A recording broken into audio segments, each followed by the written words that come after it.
اور point number 8 ہے ذکر.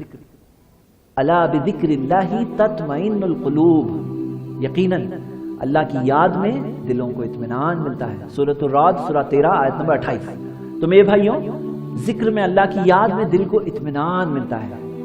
تو اپنی زبان کو ذکر میں بزی کرو. اور جیسے مثال کے طور پر لا الہ الا انت سبحانک انی کنت من الظالمین، جب کوئی شخص یہ کہتا ہے تو اللہ کی مدد آتی ہے. یہ یونس علیہ السلام نے جو دعا پڑھی تھی، اللہ کے رسول محمد صلی اللہ علیہ وسلم نے بتایا کہ اللہ تعالیٰ جو شخص یہ پڑھتا ہے اللہ تعالیٰ اس کی مدد کرتا ہے. تو ذکر لا الہ الا اللہ، طاقت ملتی ہے اس میں.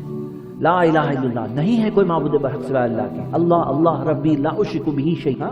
تو ذکر میں جو خاص دعائیں ہیں پریشانی کے لیے وہ تو الگ بات ہے، لیکن ذکر میں سبحان اللہ الحمدللہ. ہوتا کیا ہے نا، لوگ بولتے ہیں کہ پریشانی میں گانا سنتا ہوں تاکہ پریشانی دور ہو جائے. غلط چیز ہے، گناہ مل رہے ہیں الٹا والا. پریشانی کے اندر یاد کرنا میرے بھائیوں، یاد رکھو یہ ایسا ٹائم ہوتا ہے جب آدمی پریشانی میں ہوتا ہے نا تو اس کا دل ہلا ہوا ہوتا ہے. یہ ٹائم پہ دل اللہ کی طرف بھی پلٹ سکتا ہے، شیطان کی طرف بھی پلٹ سکتا ہے. اور ہمارے لیے کامیابی یہ ہے کہ وہ دل کو اللہ کی طرف پلٹا دیں گے تو اللہ کے اور قریب آ جائیں گے.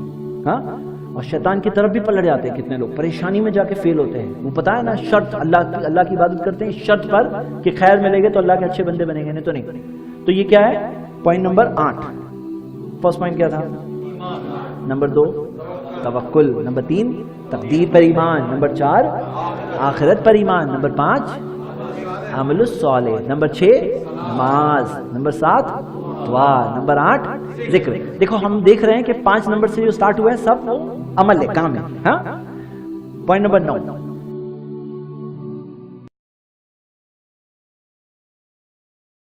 اگر آپ چاہتے ہیں کہ آپ کو اسلام سرچ کے نیو ویڈیوز کے بارے میں اطلاع ملے تو آپ اسلام سرچ کے چینل کو سبسکرائب کریں. موبائل یوزرز سبسکرائب کریں اور بیل بٹن دبائیں.